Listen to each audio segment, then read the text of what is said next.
This is CBC Here and Now.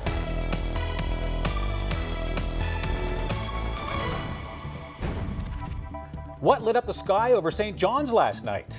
It's only 4 seconds long, but it was an exciting 4 seconds. It certainly rattled some nerves, you know. I mean, it's put people on edge. A warning from police has real estate agents taking precautions. Turning the camera on ourselves. One of the first things we should do is go to our morning story meeting with all the journalists. Sounds great. Just how accessible is the CBC? Oh, beauty day today, even nicer tomorrow. We're turning up the thermostat, more sunshine in the mix. All the lovely details are just ahead. Well, if you were looking at the sky at around 7 o'clock last night, you may have been treated to a spectacular show. A strange burst of light shooting down from the sky certainly had a lot of people talking today. And here now's Carolyn Stokes is joining us live with more on that story. So, Carolyn, did you see it? No, I didn't. I'm not one of the fortunate ones who got to see that rare sight, but thank our lucky stars, a few cameras did catch it from different angles around the city. So let's have a look at some of those videos. We have a video from a downtown security camera that shows what looks like a fireball crashing near the Southside Hills. Then there's this shot that Nick Damaskiv sent to us. And then we have the clearest image, and that's from this dash cam from Carolyn Tobin in Torbay. Looks just great. Very fortunately well placed dash cam, and I spoke with her this afternoon. It goes like this. Carolyn Tobin and her family just pulled in their driveway when they were treated to a celestial show. I just saw a flash from the corner of my eye, so I really honestly thought it was just a shooting star. And as I followed it, it was like, no, it's way too big. It was so big. And it wasn't like super fast. It was just, you could actually like take your time and just watch it, and it slowly kind of went down throughout the sky, and then it kind of popped, and I was just like, geez. The kids started running around the driveway in the dark, just pretending they were shooting stars. And they caught that shooting star on their dash cam. And it was right there on the southeast sky. At the same time, in the west end of St. John's, Darlene Scott was out walking Max, admiring the clear sky. I've seen lots of shooting stars, and this was different. It was very brilliant green, and it looked like a triangle falling out of the sky. And along the bottom of this brilliant green, like at the bottom of the triangle, there was a line of bright white light tinged with a bit of reddish orange, because I immediately thought when I looked up right there, something's burning. But there was no sound, none whatsoever, so I thought, oh, well, that had to be a celestial body of some kind. I knew it wasn't an airplane or anything like that. I knew it was something that literally fell out of the sky. Gary Diamond of the local Royal Astronomical Society was in his backyard getting ready for an evening of stargazing with his telescope. Heading down south towards the Southside Hills, it exploded with a green explosion, then turned white again. So excited I forgot to wish on it. I think this was a fireball, bigger than usual. Usually shooting stars are about the grain of sand. This was probably a little bit bigger. But to see a bright fireball is always fun. It excites you. You get the oohs and ahs more. And then when you get the explosion, it just, and you're going, yeah. And then you're saying, oh, could it be the one that gives you that meteorite? Now, if Gary Diamond had wished on that star, he probably would have wished to find that meteorite. He asks anyone who saw the meteorite last night to go to the American Meteor Society's website, amsmeteors.org. It's right there on the screen, to report the sighting. And if enough people do that, there's a chance Diamond can hone in on where the meteor may have landed and then go search for it. Because you know, Debbie, the truth is out there. Thank you, Carolyn. Well, real estate agents are often left in vulnerable positions, showing homes at all hours of the day and night or holding open houses solo. In the wake of a police advisory warning about a potentially dangerous man, real estate agents here were offered a safety session. Here now's Ariana Kelland has that story. One of the perks of being a real estate agent is that you can work independently, showing homes at any hour of the day or night, willing to do whatever's necessary to meet clients and make a sale. Easy targets. Oftentimes they're showing a vacant house, or they may be down the end of a long, lonely driveway. It's all about being vigilant, being aware of not putting yourself in a vulnerable position. This safety session was the third held by the RNC in a year, but it was particularly important. This is Barry Sinclair. The RNC fears he'll commit a serious personal injury offense. He's agreed to a number of conditions that are meant to stop him from committing crimes. One of those, don't contact female real estate agents. It certainly rattled some nerves, you know, I mean, it's put people on edge. I prefer to think about it, you know, I mean, this is one person who the officials have identified as, you know, potentially being a threat. That's one person that we know about, we can identify, but there are any number of others that are out there in the community. Sterling can't speak specifically about the reason behind that no contact order, but says the RNC has called some real estate agents directly with concerns. So what can real estate agents do? Well, first, you should tell a friend or family member when and where you're meeting someone. Also, watch what you post online. The Association of Realtors suggests toning down Facebook marketing, at least for a little while. And you can also get an app for your phone that shows your friends and family your location at all times. If you are going to be meeting a client who you're not familiar with, it's a good idea to have a conversation at first, get a feel for the person. If something doesn't feel right, then that's a good opportunity maybe to meet in a more open or well-lit place or with a buddy or somebody. There have been no reports of real estate agents being hurt, and the hope is that by being proactive, it will stay that way. Ariana Kelland, CBC News, St. John's.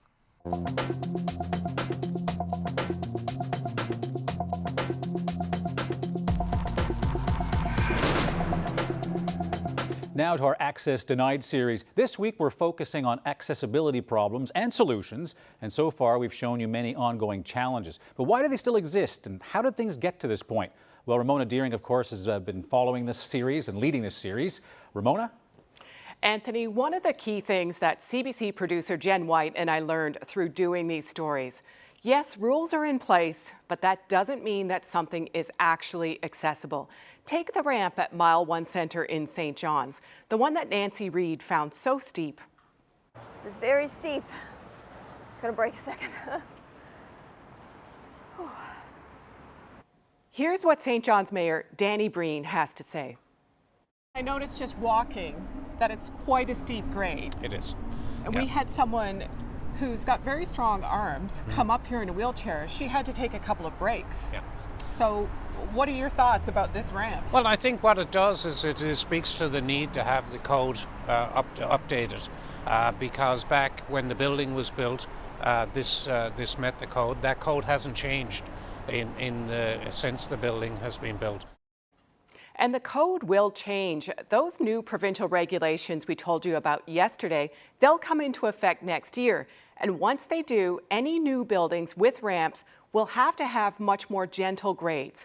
But what's already been built might last for decades. Also, one wheelchair user, Cecilia Carroll, says some details that are already in the legislation are getting past inspectors. There needs to be education within government in regards to the inspectors that are out there inspecting, in regards to the people that are looking at plans and saying these are okay. I can go into a brand new building and can't reach a soap dispenser or paper towels. And Carol says those are crucial elements when you're talking about accessibility. Debbie, Anthony? It's kind of interesting looking at the stories Ramona's been putting together just to see things from the point of view of somebody who's actually in a wheelchair, because if you're, I'm not sure if able-bodied is the right word, but if you don't suffer a handicap, a lot of these things, I mean, we honestly don't really think about these. Yeah, I don't think many cases it's malice, it's just not thinking. It's not front of mind for us, but obviously for a lot of people it's very serious. Now, last night after one of Ramona's stories, I promoted my interview with Carol O'Brien about the millions of dollars raised through the Chase the Ace and the Ghouls. Right. And you'll remember I walked down the brand new steps to St. Kevin's Church, which was paid for out of the Chase the Ace windfall, and it struck some of you as odd that the steps weren't accessible given our Access Denied series. So, Anthony, I called up Carol O'Brien to ask her about it, and she took me with all that money, they must be able to afford it, right? Anyway, she took me on a little tour. Have a look. So, Carol, brand new steps here at the church, but clearly not accessible. How come? No, not at all. But if you come over here, I'll show you why. Okay, lead the way. This is why we didn't need wheelchair accessible on the front of the church, because we have had this for a number of years here at St. Kevin's. We're very cognizant of the needs of our handicapped people. We have our wheelchair accessible automatic door. And this is a new addition, I understand. A couple of years ago, yeah. And plus, as you can see, we have quite a few handicap parking spots. And as you can see, Debbie, we have the widened out space here so that anyone in a wheelchair can sit with their families during our services. And an accessible washroom. That's right, yes. So, Carol, what about the parish hall where all the Chase the Ace drama was taking place? Is that accessible? That's totally accessible as well. We have a small ramp there going in through the doors, and we have our handicap washroom inside as well, all up to code. Oh, okay. So, Carol, now we're at the parish hall. Yeah. It's all a ramp there so wheelchairs can come in quite easily. Right. And as you can see, Debbie, just over here, we have our accessible washroom facility, and everything is up to code. This is newly renovated.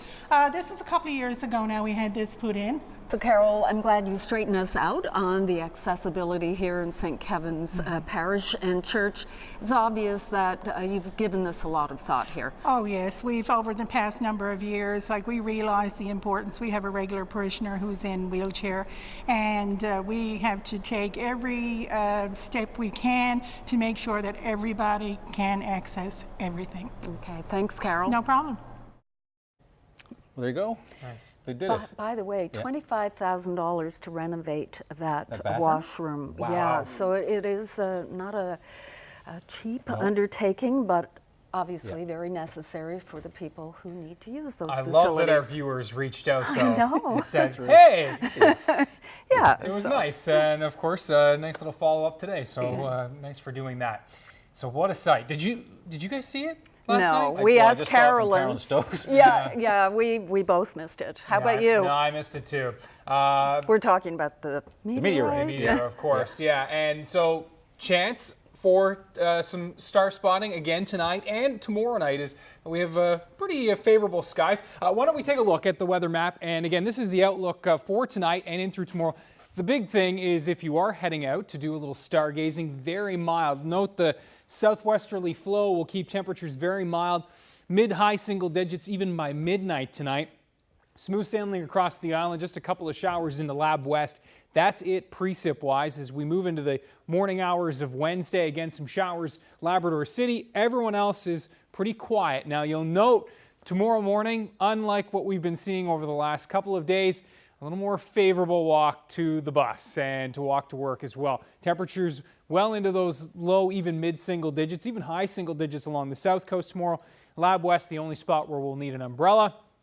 Temps continue to rise for tomorrow. We're talking mid-teens for pretty much everybody, high teens, and even some 20-degree possibilities across central parts of the island tomorrow. We'll tell you where and when coming up in just a few minutes.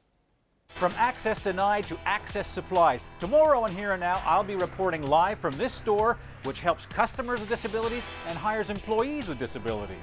Being a nonprofit organization, we want an opportunity to give people that had disabilities an employment. We also wanted to start a social enterprise. It's not only a place where we can employ people with disabilities, but people that have disabilities can shop here because the store is totally accessible. And as a social enterprise, it's a fundraiser for Empower. Well, he's been flirting with it for months. Now Ches Crosby says he's ready to lead the PC party.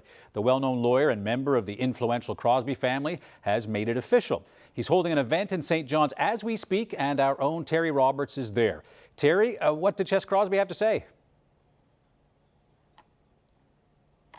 Well, he wants to bring in what he's calling an honesty. Okay, all right.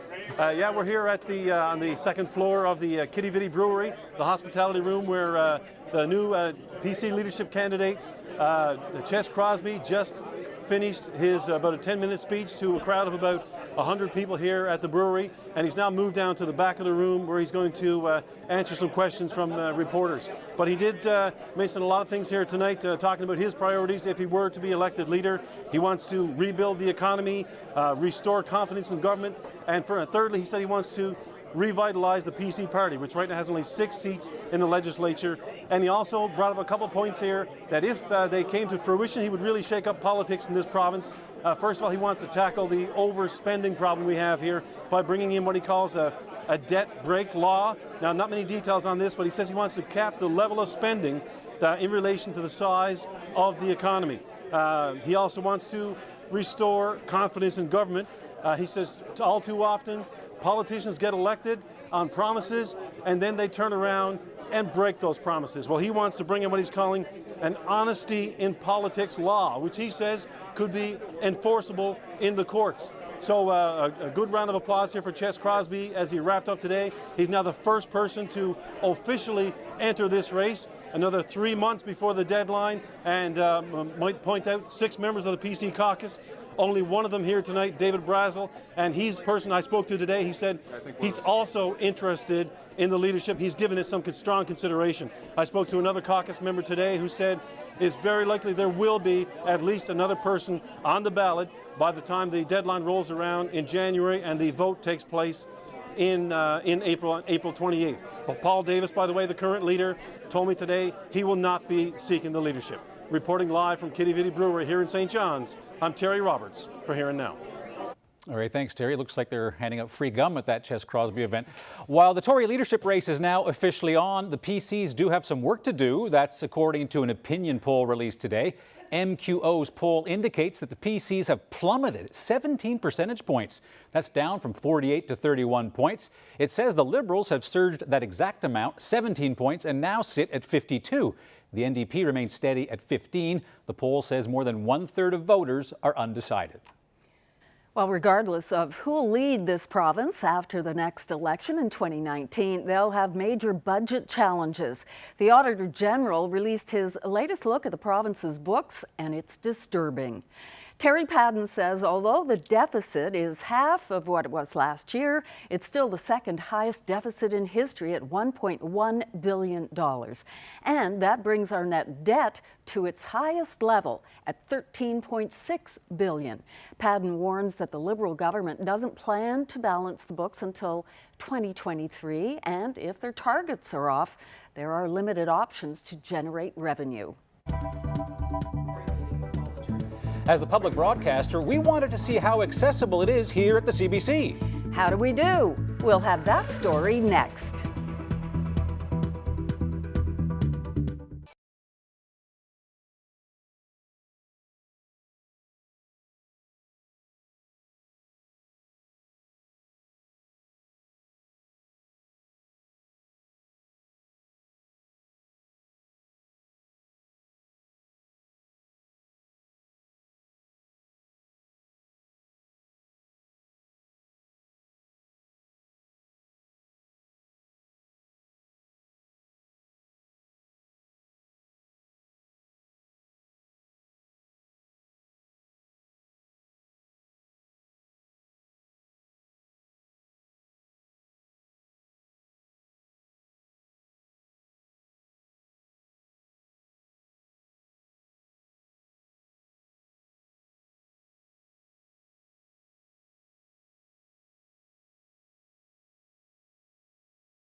Welcome back, everyone. So now it is time to turn the tables on ourselves. How does CBC St. John's do when it comes to accessibility?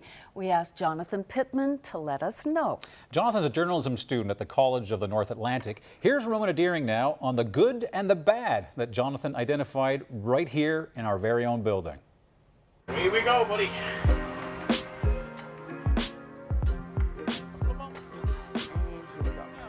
Hi, Jonathan. I'm Ramona. Thanks for coming. Hi, Daryl. Ramona. Nice to meet you. Come on in. So, Jonathan, I think one of the first things we should do is go to our morning story meeting with all the journalists. Sounds great. Definitely. All right, let's go. Jonathan Pittman wants to be a reporter when he finishes his journalism program. I mean, the story was done last night, but let's see what shakes out as well today. Sorry to interrupt your meeting, but I just wanted to introduce you to Jonathan Pittman, who's a journalism student at the College of the North Atlantic. Hello. The table is tall enough that people can stand if they want, which raises the issue of where to put a notebook. I have it here, actually. So, say I was going to come here and I was coming here for work. I would get out my notebook and I would try to put it here, but then I can't actually use the table, like I wouldn't be able to reach up here. In other ways, he'd fit right in. These people wouldn't have any choice but to include me because I'm a bit of a loudmouth. You're in the right place. In the newsroom, the producer's desk is also very high. Here, CBC scores much better. Definitely one of the better bathrooms I've dealt with. Next, the main radio studio. The door is a little heavy. And yeah, this is just like the table that they had at school. Like, this is literally exactly like it. Well, yeah, I think I'd be able to, like, if I was going to do a radio show type thing, I think I'd be able to do this. But on the control side of the studio, a problem. Yeah, like, there's no way this is... Like, this dip is too big. There's no way my chair is getting in here. And even if I did, like, it's too, like, crammy, and there's definitely no way I'm getting up there. Like, up that metal step there.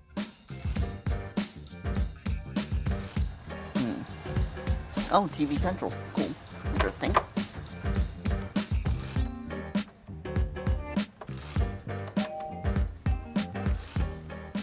Wow. This is... But again, an impediment. Unless we put like some sort of ramp around that ledge to be able to get up it, I'm not going to be able to get there. And there is where a Here and Now producer sits during the show. And here, more problems.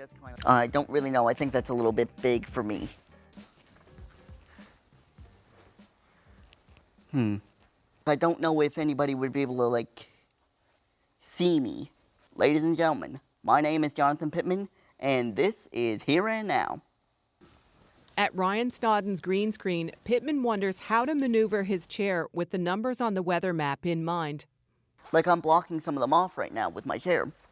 At the end of Pittman's tour, a chance to speak with executive producer Peter Gullidge. So, A, B, C, or D? What's the grade? I grade this anywhere from like a B- to a C+. Okay. Probably. Fair. What do you think is like the next logical step towards more inclusion? Just more inclusion. We've got to... Can't look at people and see a wheelchair and see crutches and all that sort of stuff. It's about your ability. You know, you may be a brilliant journalist. I don't give a shit if you're in a wheelchair. I don't know if you can get away with saying that on air. I'm the boss. I can say what I want. Ramona Deering, CBC News, St. John's. Oh, he managed to get Peter Gullidge when he was in a good mood. That's right. Anyway, we had the opportunity to meet Jonathan when he was in. It was really great, and we were talking about before the series made us more aware. Jonathan sure made me more aware. That's right, and we had a grand chat with him up in the newsroom that day, which was great. Okay. We did have a picture. Maybe we can get it up later of us meeting Jonathan. A little spoiler alert. He was a little more excited to meet Debbie than he was me. Let's just put it that way. He endeared himself to me. It happens. Yeah. Well, one of the other challenges now, moving along with our focus on these stories, one of the other challenges Jonathan would face if he worked in local media once he finishes up school is getting around. Yeah, and it's a big one. Jonathan says he has to rely on paratransit to get to and from work. Little bump. That could pose challenges, those little bumps at times, if he gets called at home to, for example, head out on a breaking story. Go bus rides need to be booked at least 24 hours in advance, and as for the service itself, Pittman calls it a hit and miss. Okay to make the turn? It's really not uncommon for me to have to get to a class over at College of the North Atlantic and just get there either by the skin of my teeth or to just end up being late. Pittman says it has been getting a lot better lately, and in a pinch, he says he could use an accessible taxi.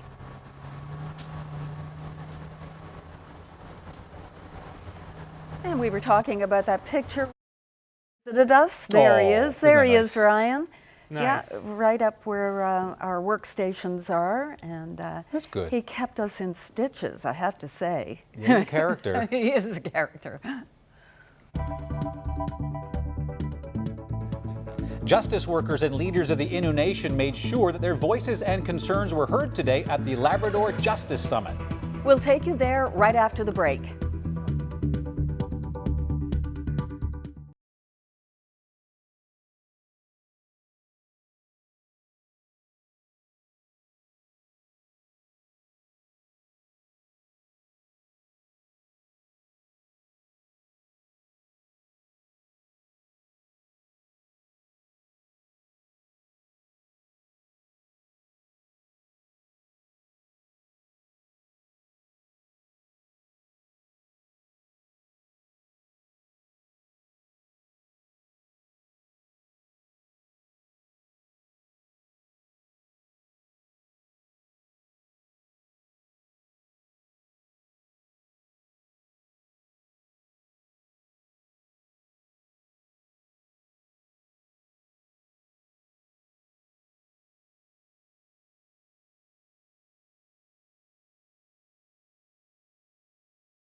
This weather update is brought to you by the Take Charge Business Efficiency Program. Over 400 businesses have saved energy and taken charge of their bottom line.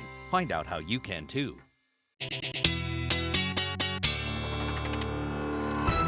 Welcome back, everyone. And you were out for a visit today. That's right. Tuesday is usually school visit day for me, and today I was at Gould's Elementary. Nice. Yeah, nice little school there.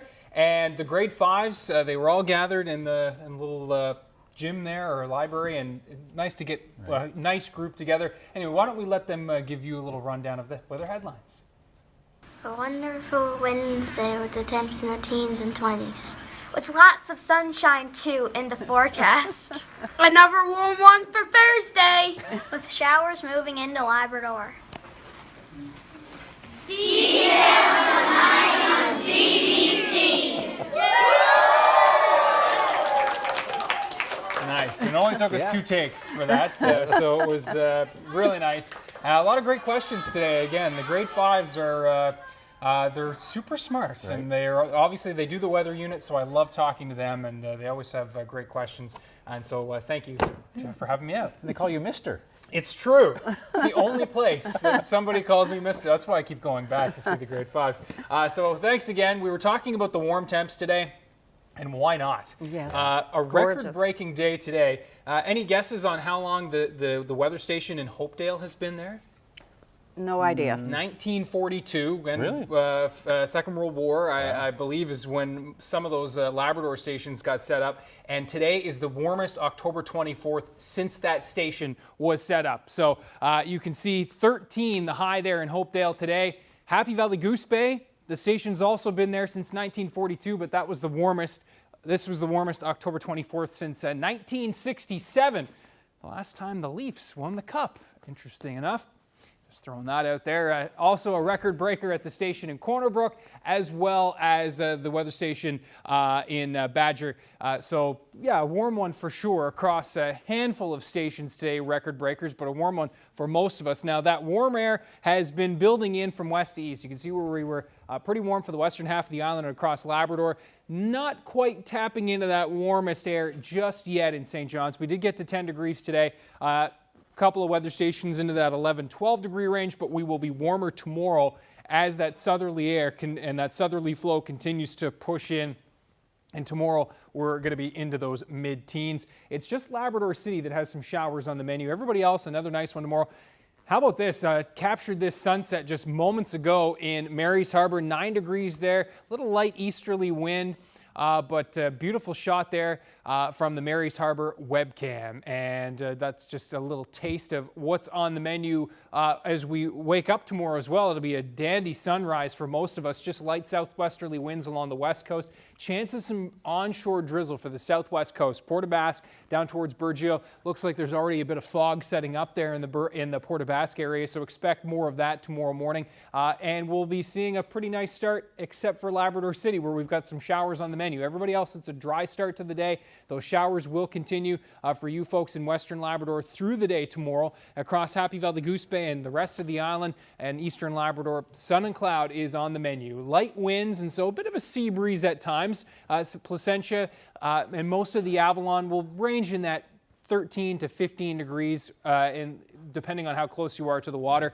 Potential for 17 to 20 degrees tomorrow, gander towards Grand Falls, Windsor, the Humber Valley, and back towards Corner Brook and Grossmore. That'll be the hot spot tomorrow in terms of those temperatures into the high teens and near 20 degrees, even down towards the Port-au-Port Peninsula.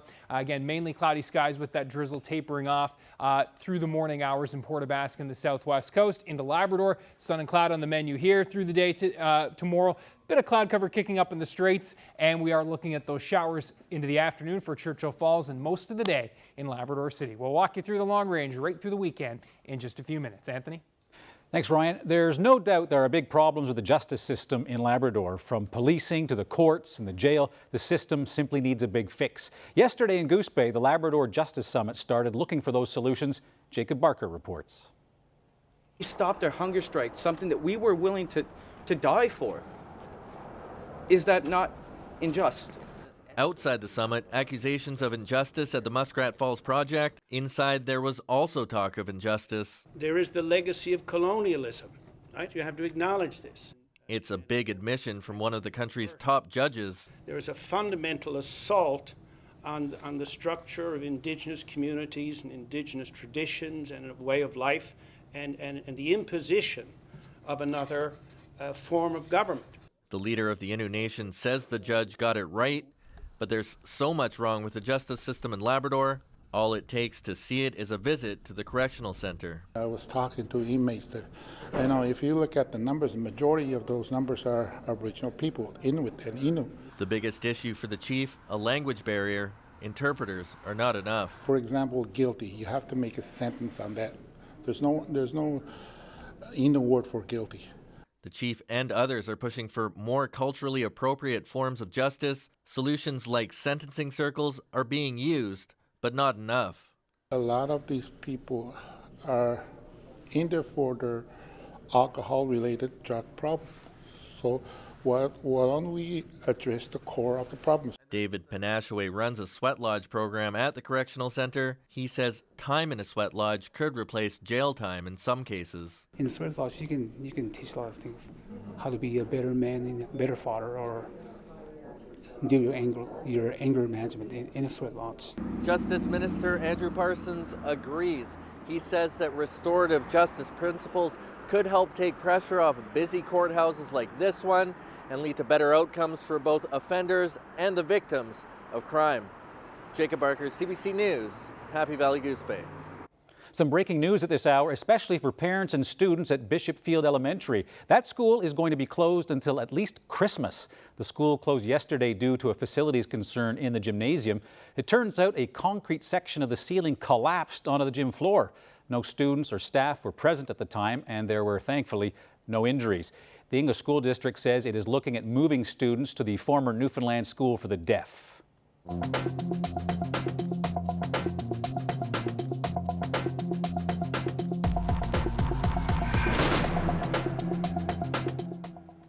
Accessibility is an issue in everyday life, but good design can make all the difference. That's according to Thomas Rogers. He uses a wheelchair, and he's made where he lives fully accessible. Just have a look. My name is Thomas Rogers. When I was 11, I was in a bicycle accident. I was hit by a motorized vehicle. I ended up damaging my spinal cord in the T10 area. So that effectively made me into a paraplegic. So that was back in 1998. So it's been about 19 years being in a wheelchair now. It hasn't been easy at times. There's a lot of things I had to learn, but it's all about adapting. Like, the world just doesn't need to adapt to you, as in for accessibility. You need to adapt to the world too. Find out what you can do and you can't do, and try to find things to work around it. Everything is spacious in the house. All my doors are at 36 inches. My hallways are 4 feet wide. So even if I'm in the hallway, I can easily turn around instead of having to backtrack. My kitchen, same thing, it's 4 feet wide, so I can easily turn around. My counters are pretty standard, but I also have a lowered section, so I can easily cut meat. It's like a bar, you know when you have a bar counter in your kitchen, it's like you sit with stools, but it's the opposite for me because I'm shorter, so I had a lower counter. I have a space under the sink, so I can easily get up under it and easily do my dishes or wash my hands. It's the same thing in my ensuite bathroom, same kind of design. I can just roll on in and wash my hands, no problem. I have front-load washers and dryers, so it's easy for me. I don't have to try to reach down into a bin or anything. I have an elevator to go upstairs, if need be. There are some barriers, but a lot of them are the barriers we make for ourselves. So you just gotta find ways around things, like for cleaning or recreation. There's ways to do everything. You just gotta find it. I'm not saying that it's easy. A lot of it is hard, but a lot of it is worth it if you can manage it. Join CBC NL for the premiere of Gander's Ripple Effect, How a Small Town's Kindness Opened on Broadway. It's happening Monday, October 30th at 7 p.m. at the Gander Arts and Culture Center. Reserve your free ticket at artsandculturecenter.com.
We've shown you a number of challenges people with disabilities in our province face. At the top of the list, washrooms. Here Now's Ramona Deering brings you a story about a company that sincerely believed it did everything by the book to help people with disabilities. The Jumping Bean franchise on Elizabeth Avenue in St. John's is buzzing. I can't reach back to get the door closed. As we showed you last night, a woman who uses a power chair, Ashley Martin Hanlon, ran into a snag in the bathroom. I couldn't get my chair in enough to turn around to reach back and close the door. So I would have had to take care of business with the door open, which wouldn't have been ideal. Accessibility advocate Joanne McDonald agreed to go to that Jumping Bean location and take a look at the washroom, along with Jumping Bean marketing manager George Murray. Yeah, I mean, this kind of space is good certainly for my chair, George. It wouldn't be an issue at all. And this is very accessible. Okay, what about the sink? Well, let's have a look here. The box of supplies stored underneath when Martin Hanlon visited is gone. The two things I would point out to you is that I can't really access the soap dispenser. I could go around and get it this way, but my hands are going to be wet. Right. It needs to be lower, or on the far wall. Yeah. This needs to be wrapped. This pipe right here. Okay. Because a lot of times, if that gets in any way hot at all, when I'm pulling up, maybe I'm in the summer and I got shorts. Yeah, right. It needs to be wrapped to be softer, and it needs to be wrapped to dissipate the heat, right? CBC asked Jumping Bean to share its perspective on the issues with that washroom, and it turns out the company has quite the story to tell. So George, how shocked were you to hear there are accessibility issues with that washroom? I was pretty shocked because we had just received a call from the Coalition for the Persons with Disabilities saying that they were looking at featuring us as part of a program on their website as an accessible space. We had thought we were right in line with the legislation, and of course we are, but the problem with the legislation is just because it means says it's accessible doesn't mean it's necessarily usable, and that's what I'm learning. So you're saying that that location complied with all of the accessibility requirements? Yeah, we couldn't have even opened the doors without it being inspected and without it being. I've spoken with the architects and the engineers involved, and they've shown me all the rules, and we thought we were 100% compliant. We want to be compliant because one of our main goals is to engage all of our different communities, and the idea that we would have a community that isn't able to use our facilities to the fullest extent is really distressing. So Joanne, this seems really puzzling to me. This is a company that has followed all of the requirements, has passed the inspections, and yet we have been able to show that someone using a chair that's a little bit bigger than yours can't actually close the stall door. What questions do you have? I'm amazed. But it really puts a spotlight in terms of where the issues are. And it's not with business owners like the Jumping Bean. The issue is with the legislation that we currently have because it's not up to date. And clearly, following the inspections, supposedly, it was fully accessible to individuals using power chairs and ordinary chairs. But it's not functioning as such. So George, what is the plan? In terms of the moving the stalls, one of the things that we're looking at is the possibility of making each bathroom fully unisex bathroom with only one toilet and one sink and so forth. So there's lots of space to move around in each one. Fewer people can use it at once, but at the same time, you know, it works in other locations. We're looking at that possibility. We're looking at the possibility of bringing the stalls out further, creating more room or redesigning. When you start moving plumbing, you get into a lot of money, a lot of expense, and that kind of thing. So it's a combination of trying to still, you know, be a business that's, you know, reducing costs, but at the same time, this is where we would like to spend money. So Joanne, what do you think of what you're hearing now? I'd like to go to Jumping Bean. It's in my neighborhood. It's a local business, and I want to support local, and I do. So I'm thrilled to hear that what George is saying, and that they're quite interested in resolving some of these issues. I'd encourage all other business owners to do the same thing. Look, take this footage and look at your own business. You might be compliant, but is it usable? And that's a good question. Yeah, it is, yeah. Yeah, because if it's not functioning for me as a wheelchair user, then, you know, legislation or not, it's not working for us. Right.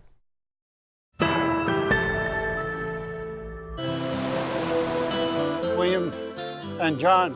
The man who takes history to the extreme, Cliff Lilly, the history keeper of Exploits Islands. Sunday at 12:30 and Monday at 7.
Time to meet our young athlete of the day. This is Alyssa Hederson of Corner Brook. She's 3 and completed her first season of soccer this summer. Nice medal, and she also takes part in dance and loves to go downhill skiing. Congratulations, Alyssa. You're today's young athlete of the day. Nice. And soccer season, of course, wrapping up. Ski season just around the corner. We've had a little taste of snow, but all of the snow has been wiped out. Of course, Labrador had the most, but when you look at some of these temperatures, again, Labrador City at 16 degrees, the high today.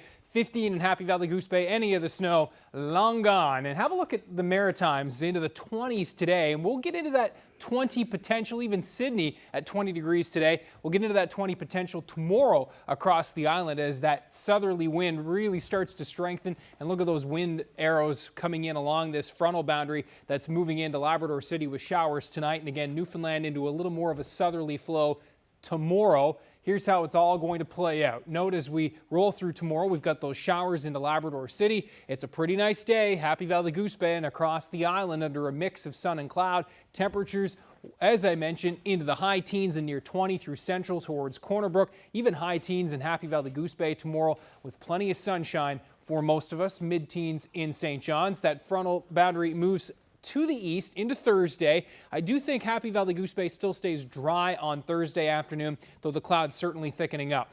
Drizzle chances increasing on the island as we roll into the Thursday time period for the southwest coast. I think the Burin Peninsula certainly cloudy, but likely drizzle free, at least after the early morning hours. We'll put a little chance there. St. John's near 15 degrees as well. Once again, central back into the high teens for your Thursday time period. Now, this system will truck up into Labrador as we move into Friday.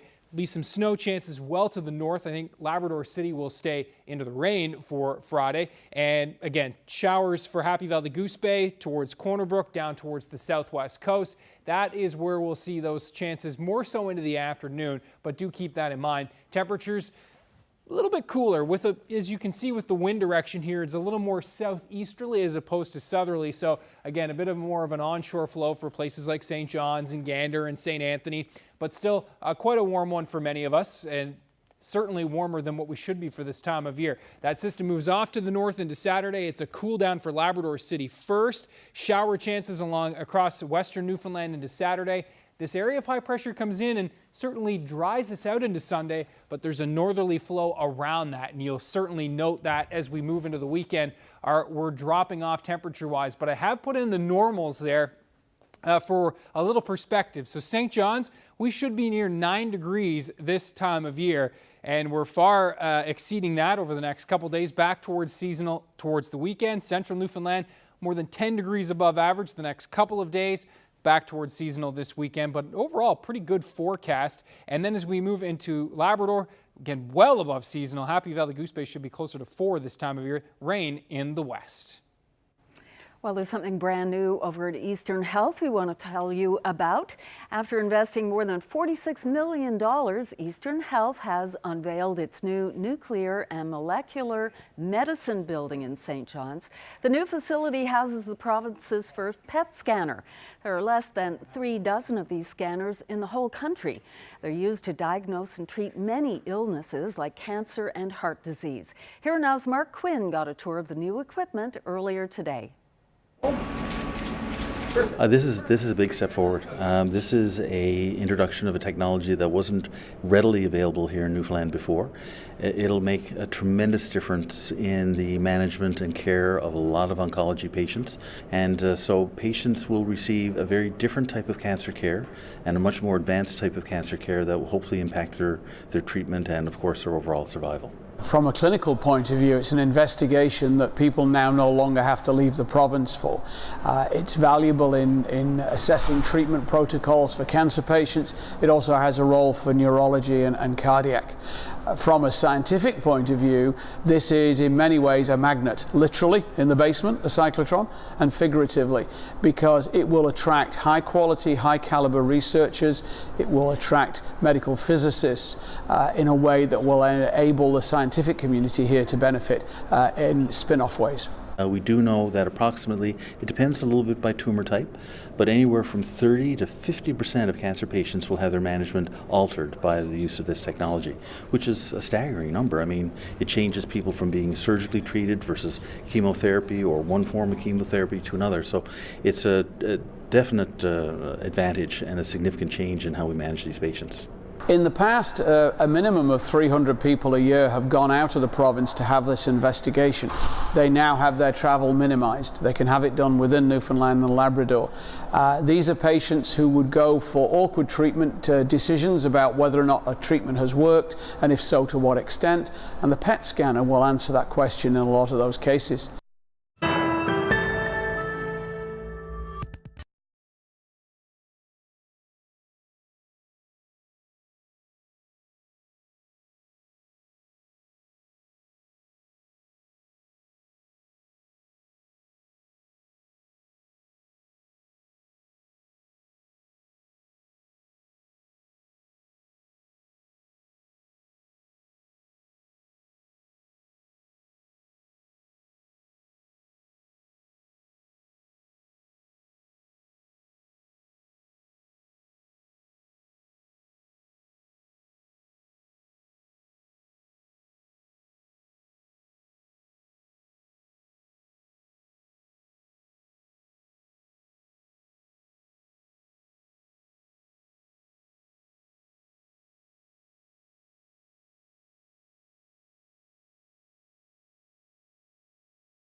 All right, time for our beautiful viewer picture of the day, and this is fantastic. Near and dear to Anthony Germain's heart as the first clue. Any guesses, Mr. Germain? There's a bit of a couple of clues on the map. Kind of Traytown. Very close. Oh. Just down the road from a place that is, again, really near and dear to your heart. This. Oh, Salvage down there. Yeah, that's right. Yep. So we'll zoom right in. It's actually Sandringham. Oh, okay. I was close. Just down the road, yes. Gorgeous. And I love this picture. It was a bit set up, obviously. They threw something in the water, but perfect that Jillian Penny Turner snapped that. Just a perfect picture. Love it. She's teasing Anthony. That's the salmon that was breaching. I was thinking that's the one that got away. That was a fish. What a gorgeous shot. That is beautiful. Yeah, the beautiful Eastport Peninsula. It makes me again not want to let go of summer and all this good weather. But anyway, there it is. Yeah. So Salvage closing up the cabin this weekend. Finito. Oh well. Next year. That's right. It's only like 8 months away. Thanks for that. Thanks for joining us. See you tomorrow. Bye now. Good night.